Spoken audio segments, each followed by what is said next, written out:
Всем доброго раннего утра.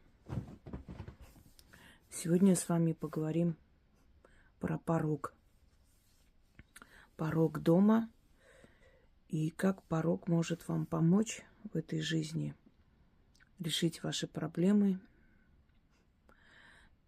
притягивать в вашу жизнь богатство. Итак, порог – это сакральная граница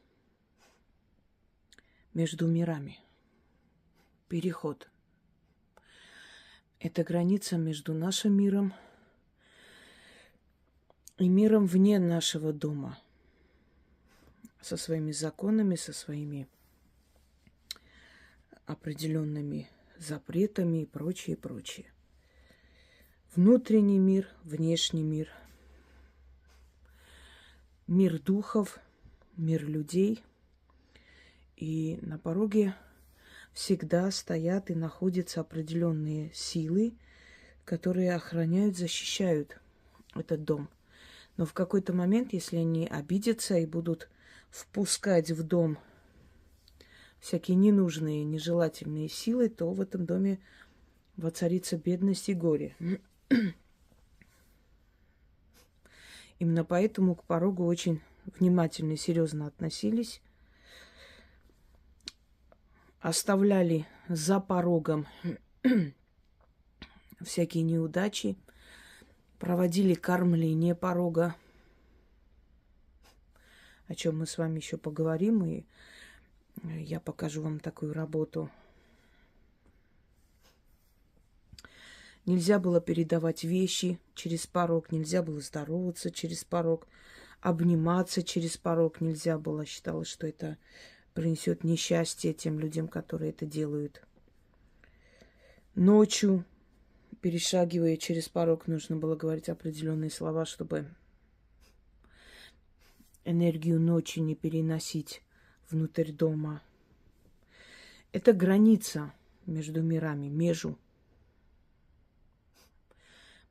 который разделяет наш мир и мир вне нашего дома.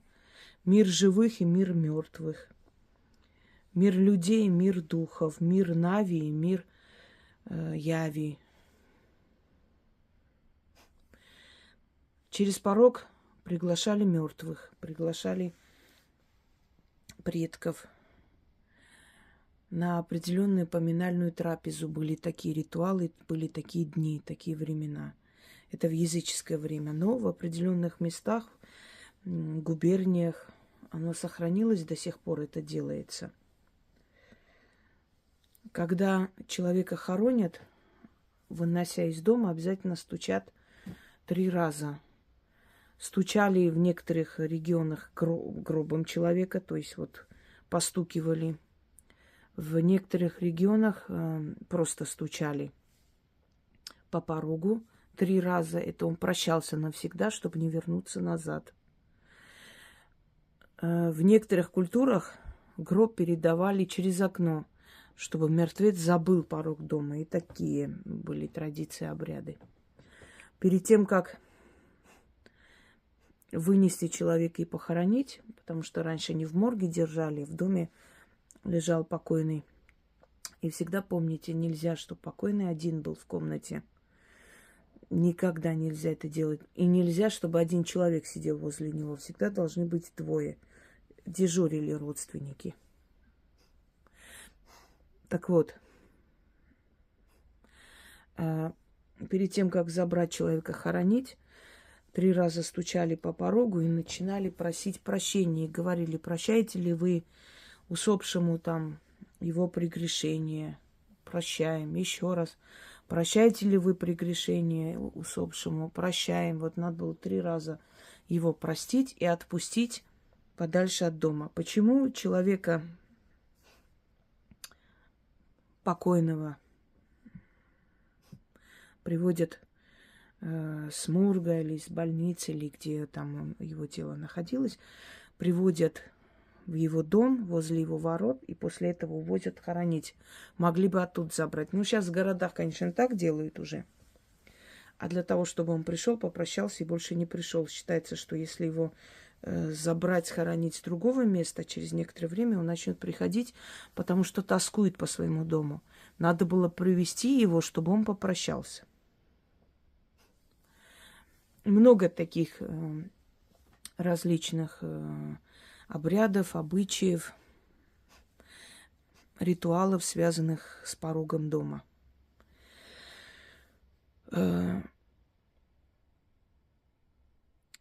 Возле порога встречается Навь и Явь. То есть мир людей и мир духов. Неважно, что там в этом мире духов. Умершие родственники или просто духи или хранители. Вот у порога они встречались, и человек через порог просил что-либо. У порога что-то оставлял.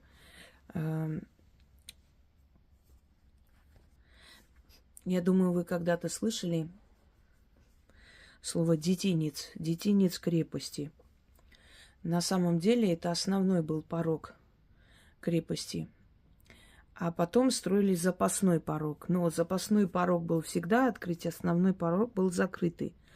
Это на всякий случай, чтобы враг не знал, где двери, основной порог крепости. У каждой крепости есть детинец, основная башня и порог оттуда, который открывался только в экстренных случаях.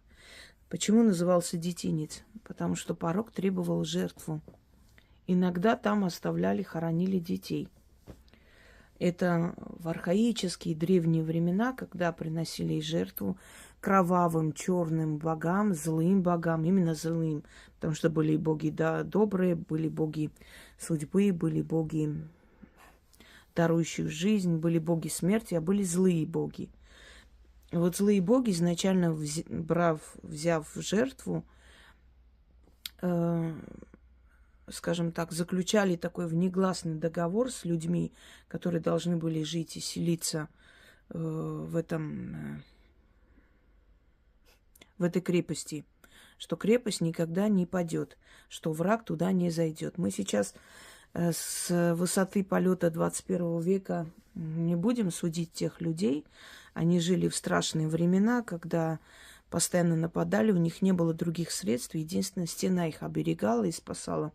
И то до определенного века, пока не изобрели вот эти ломающие стены машины, которые разбивали и опять же заходили. И, то есть народ весь концентрировался внутри крепости, и это было единственное спасение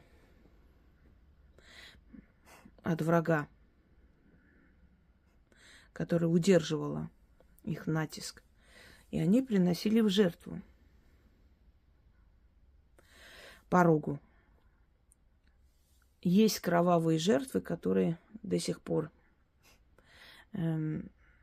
не открыто, внегласно приводятся, но не человеческие, естественно, это кусок мяса, это кровь, которая льется на порог в определенных случаях, когда дома постоянно творится зло, когда постоянно умирают животные, болеют дети и так далее, то к порогу приносят кровавую жертву, да. Потом объясню, как это делается и для чего это.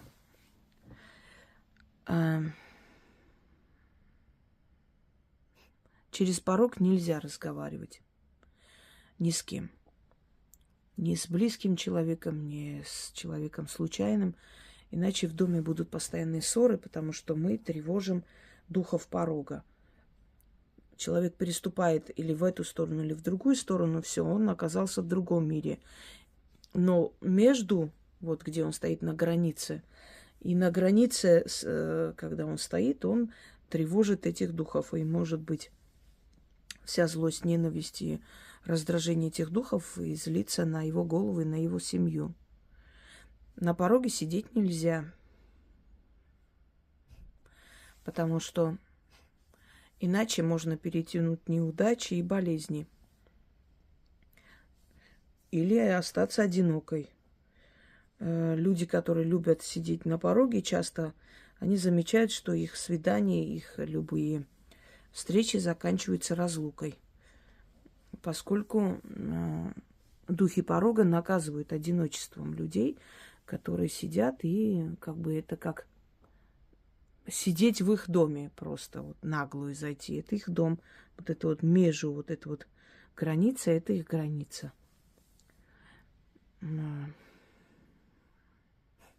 Расставаться нельзя на пороге. Обниматься нельзя на пороге. Вы можете расстаться навсегда с этим человеком или поссориться в скором времени.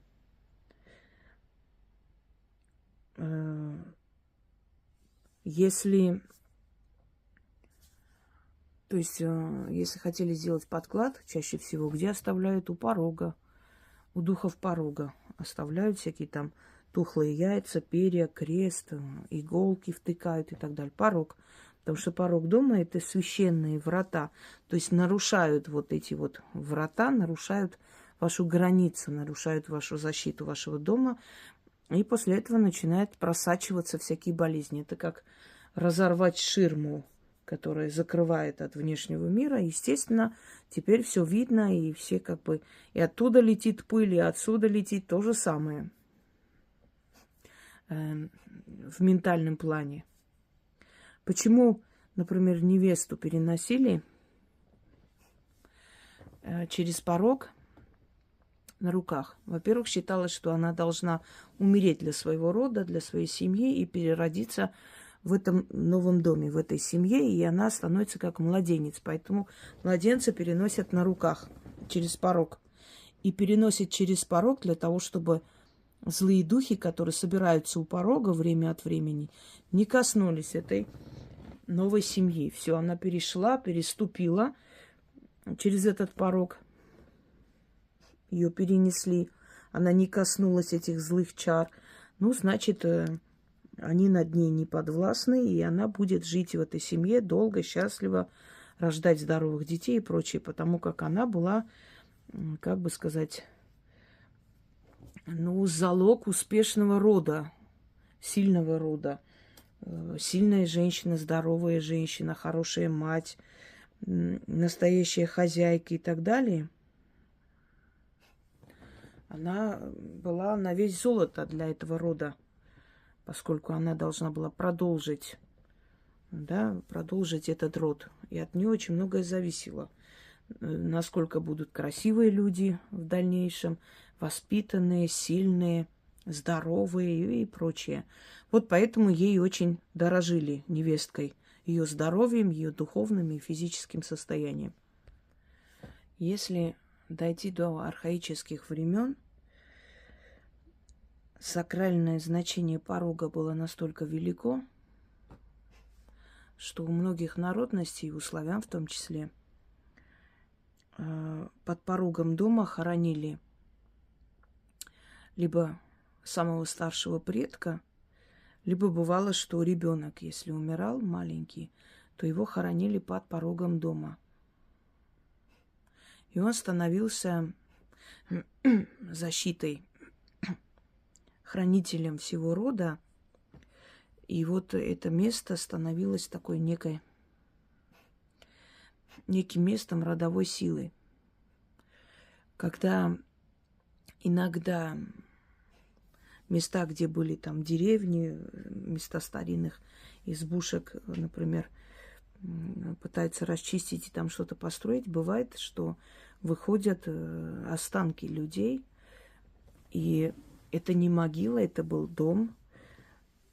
Эти традиции хоронить самого старшего в роду прямо возле порога, это дошло до 18-19 веков в некоторых губерниях наших.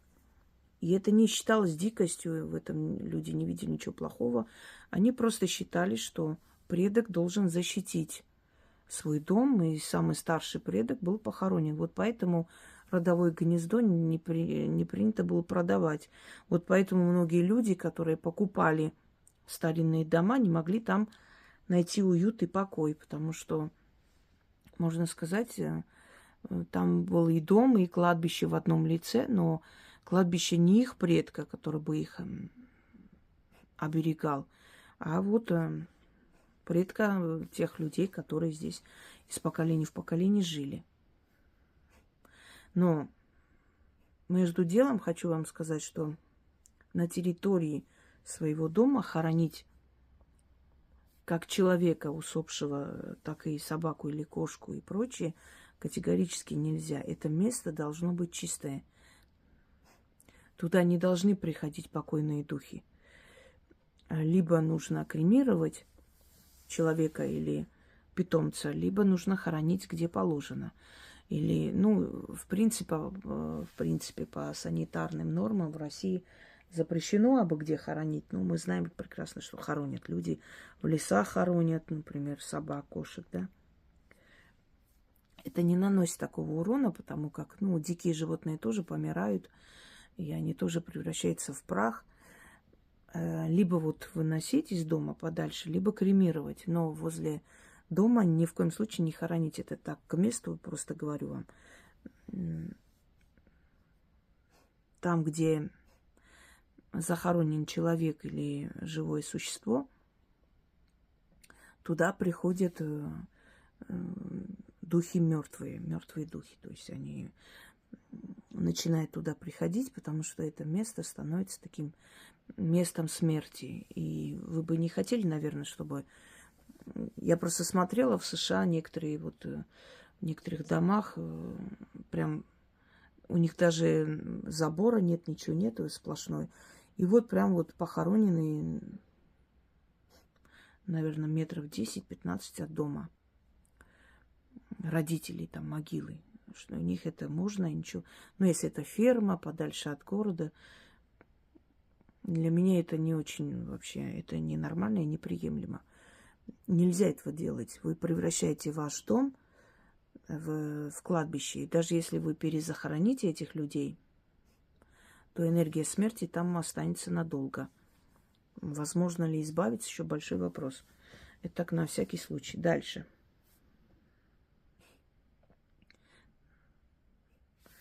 Некоторые считают, что домовой никто иной, как тот самый, видите, дал о себе знать, как тот самый захороненный дух когда-то, который даже если на протяжении веков эти дома строились новые, сносились старые и так далее, что этот дух остался и хранит дом. Нет, домовой это не тот дух, не дух предка.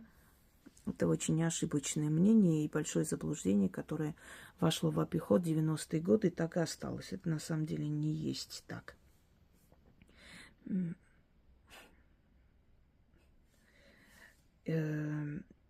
Защита дома. Возле порога, вот, например, китайцы и там японцы вешают вот эти вот мелодичные колокольчики или что, которые все время оживляют, напоминают, все время пробуждают духов порога, охранять и помогать жителям этого дома. Но я немного настороженно к этому отношусь, потому как постоянные звуки дома, постоянно вот эти вот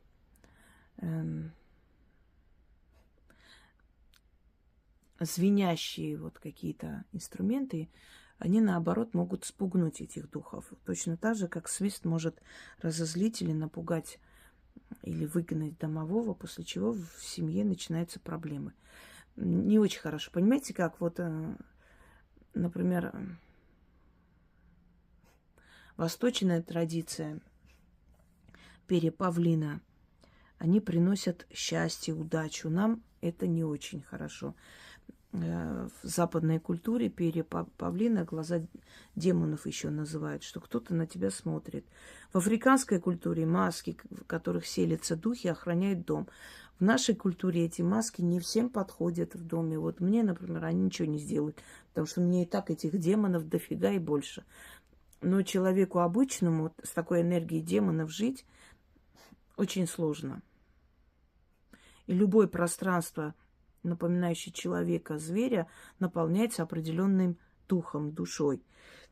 И каждый ли человек выдержит вот эту энергию в доме, или, ну, хватит уже, Кузя, или там куклы из натуральных волос, что еще, чучело зверей.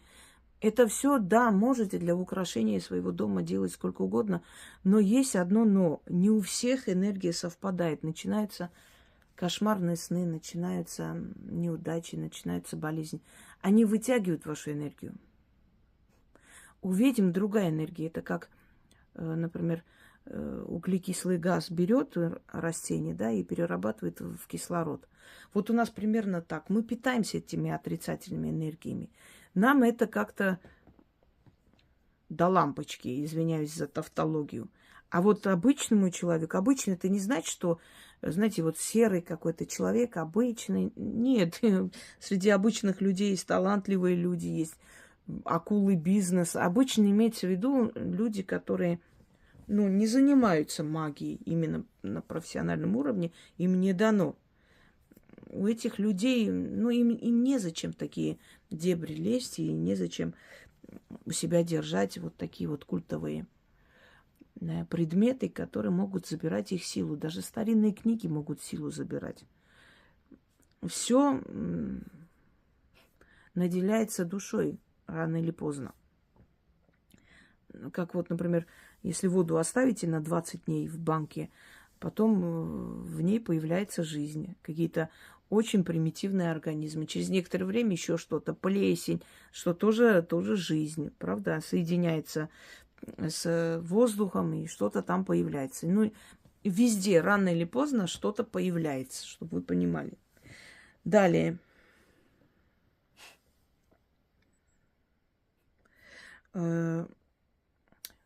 Например, в славянской культуре возле порога ставили берегиню, какие-то матанки, куклы, которые вбирали в себя все отрицательное в доме, и раз в полгода ее жгли или выкидывали. Ну, жгли чаще всего, или реке отдавали. Это определенные куклы, обереги, потом куклы, житницы их называли, внутри которых пшеница была или овес и так далее. Это куклы, которые приносили в дом богатство. Богатки и прочие. Вот эти куклы возле порога были всегда, как правило. Какие-то разноцветные там из ниток связанные, сделанные, сотканные, какие-то там обереги и прочее, прочее. Много, у всех свое. Именно порог, потому что вот именно с порога приходит в нашу жизнь и хорошее, и плохое, и опасность, и защита, и прочее. Если дружить с духами порога и правильно к ним обращаться, работать с порогом, грубо говоря, вы заметите, что, например, вас обходят и болезни какие-то, которые везде все болеют, и ваше хозяйство, дом полностью в сохранности, и вор, и лихой человек обходит ваш дом, и пожары, и трудности, и так далее, так далее. Что, ну вот, силы вашего порога и вашего дома всеми силами со всех сторон вас оберегают. Задача ведьмы — научить вас, как качественно прожить вашу жизнь. Вот сколько дано, столько, чтобы жить без страха, без бедности, дожить свою жизнь достойно. Это самое важное.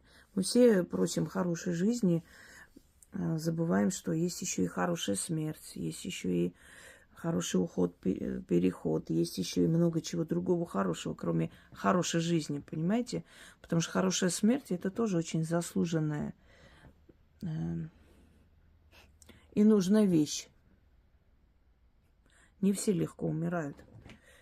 Не будем перечислять, и не только от болезней. Плен существует, мучения и прочее.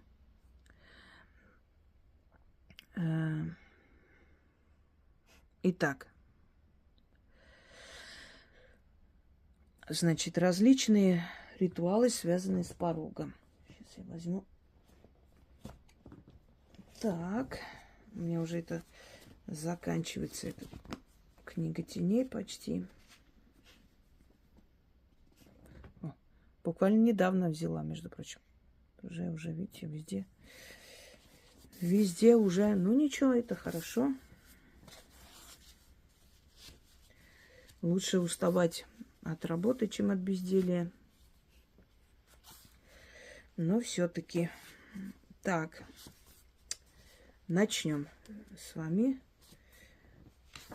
различные работы, связанные с порогом. Это вам пригодится.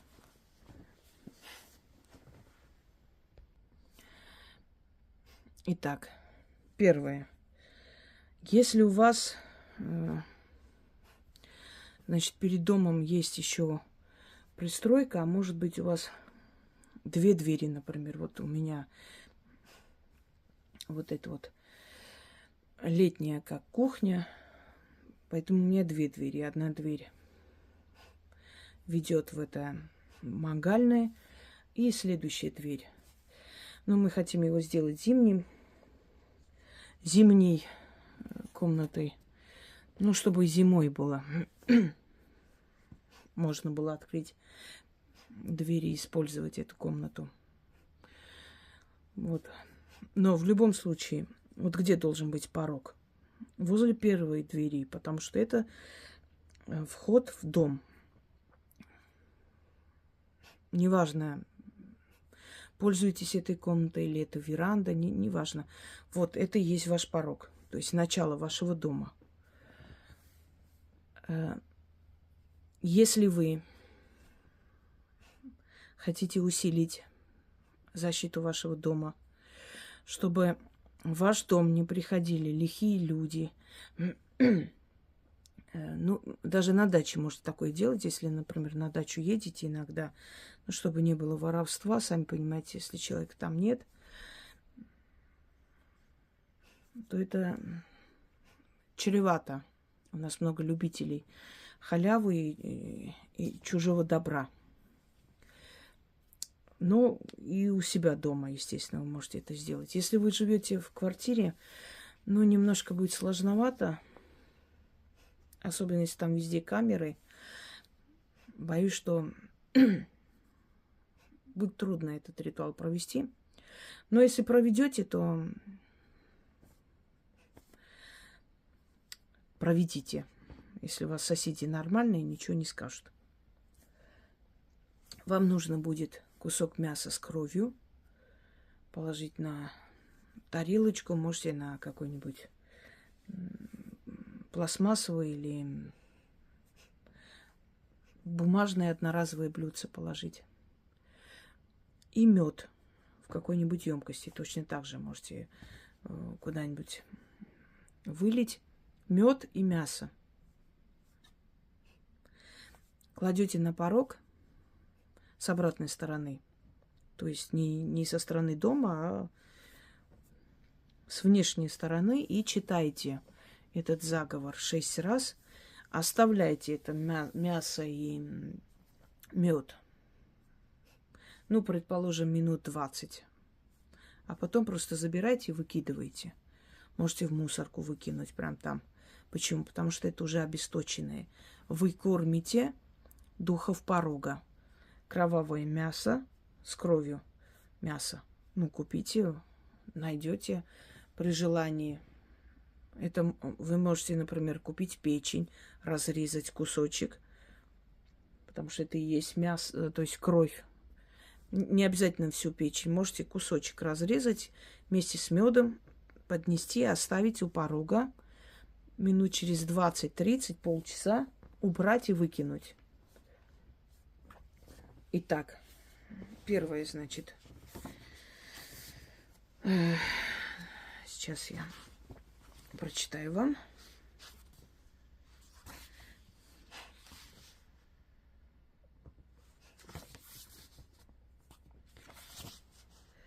Кланяюсь тебе, порог батюшка, и дверь матушка. Духи-стражники между мирами, зло через порог не пропускайте, гоните прочь и лихих людей, и злые силы. Отныне утверждаю я сию защиту своего дома. Примите подношение, заклинаю. Кланяюсь тебе, порог батюшка, да дверь матушка. Духи-стражники между мирами, зло через порог не пропускайте. Гоните прочь и лихих людей, и злые силы.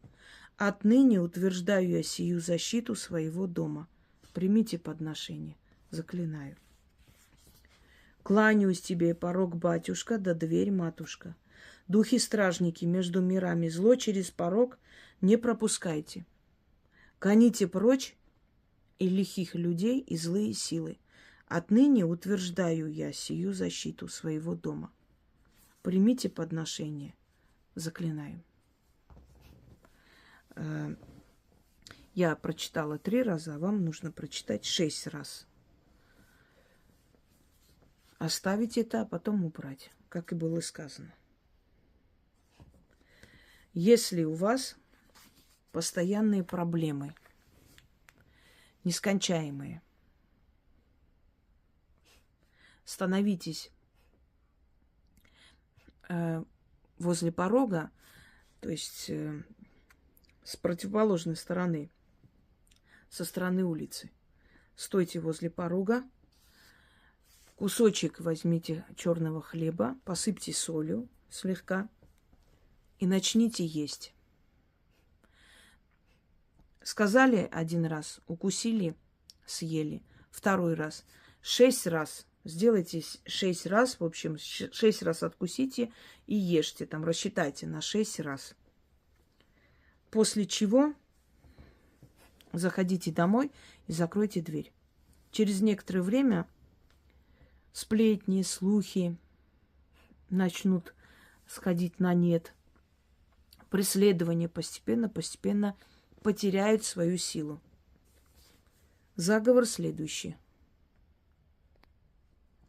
Хлеб да соль с духами порога делю, братаюсь с вами, отныне мы единокровные. Помогите мне, как кровный. Хлеб съедаю, беды свои уменьшаю, вопросы трудные решаю, и от бед себя освобождаю, заклинаю. Хлеб да соль с духами порога делю, братаюсь с вами, отныне мы единокровные. Помогите мне, как кровный. Хлеб съедаю, беды свои уменьшаю, вопросы трудные решаю, и от бед себя освобождаю, заклинаю. Хлеб да соль с духами порога делю, братаюсь с вами, отныне мы единокровные. Помогите мне, как кровный. Хлеб съедаю, беды свои уменьшаю, вопросы трудные решаю, и от бед себя освобождаю, заклинаю. Здесь есть один нюанс. Читать нужно днем. Ни вечером, ни ночью. Вечером, ночью через порог лучше ничего не делать. И подношение в том числе. Постарайтесь это сделать днем. Дальше. Кормить порог. Кормить деньгами и прочее. Для того, чтобы ваши деньги не уходили в никуда, задерживались. Для того, чтобы силы, духи порога приносили в ваш дом, направляли вот эту денежную энергию, нужно им самим дать эти деньги. 5 монет. Желательно пятаки. Если принципиально нету или что-то в этом роде, тогда просто 5 монет, потому что не во всех странах они есть пятаки. 5 монет. Если в вашей стране нету монет, нет вообще копеек и прочее не производится, берите любые из любых стран. Только не японские дырявые, а нормальные деньги. Эти 5 монет кладете под порог, 5 раз говорите, и через некоторое время постарайтесь обновлять. Когда накопится достаточное количество, соберите их и положите в углу дома. Никуда не выносите, не выкидывайте. Потом еще так сделать. Ну, когда вот прям критически соберется, критически до такой степени, что не знаете, куда девать, опять же, по разным углам своего дома положите. Вынесите там, если у вас частный дом, возле стен вот так расставьте, и пусть будут. Не выносите никуда. потому что это ваша денежная энергия. Она должна остаться на вашей территории. Батюшка Порок, эти монеты тебе вручаю, да всеми силами заклинаю. Деньги мои приумножай, богатой долей домочадцев моих наделяй. Достигается богатство в мой дом и поселится в нем. Да столько добра, злата, серебра, пусть в сей дом придет, чтобы и детям, и внукам осталось, да на 7 поколений еще бы досталось. Считать нам денег не пересчитать, да будет так. Проведите и посмотрите, как быстро начнут решаться финансовые проблемы вашего дома. Как у вас дети начнут хорошую работу находить и так далее. Проведите. Батюшка Порок, эти монеты тебе вручаю, да всеми силами заклинаю. Деньги мои приумножай, богатой долей домочадцев моих награждай. Или наделяй, как хотите. Достигается богатство в мой дом и поселится в нем. Да столько добра, злата, серебра, пусть в сей дом придет, чтобы и детям, и внукам осталось, да на 7 поколений еще бы досталось. Считать нам деньги не пересчитать, да будет так. Почему наделять и награждать, без разницы, потому что это не слова-ключи здесь. Здесь слова-ключи другие. Поэтому можете... Ну, есть слова, которые можно менять.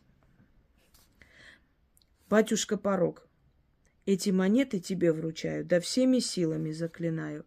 Деньги мои приумножай, богатой долей домочадцев моих наделяй. Достигается богатство в мой дом и поселится в нем. Да столько добра, злата, серебра, пусть в сей дом придет, чтобы и детям, и внукам осталось, да на 7 поколений еще бы досталось. Столько нам денег, ой, тьфу ты, представляете, усталость. Считать нам денег, не пересчитать. Да будет так. Заклинаю. Уж не знаю, хватит ли у меня сил еще кое-что снять, но настроена я по-боевому. Хотя у нас, знаете, который час? А я вот сейчас вам покажу. Угу. Это к тем людям, которые считают, что я деньги гребу лопатой, фу ты, видите, лопатой почем зря. Иногда пишут, ой, ей там столько дарят всякого, а на самом деле она ведь даже и не заслуживает, да? Есть люди более заслуживают, это они о себе, а ей-то дарят. Пока вы храпите и видите 20-й сон, вот этот человек просто... Ой, как легко, однако, видеть, вот... Считать, что твой успех – это всего лишь незаслуженное стечение обстоятельств. Как легко это все. Когда война началась с Арцахской войны, до сегодняшний день у меня просто сон пропал. Я просто до утра сидела и снимала, и помогала людям, и давала защиты. Я понимала, что мой организм требует отдыха, и вообще я не робот, и невозможно себя через эту мясорубку пропускать. Но я понимала, что каждый день имеет значение, каждая минута. Ведь эти работы скольким жизнь спасли и будут еще спасать. Да. Всем удачи. И надеюсь, эти труды тоже вам пригодятся. Надеюсь, верю и уверена, что так и будет. Всего хорошего.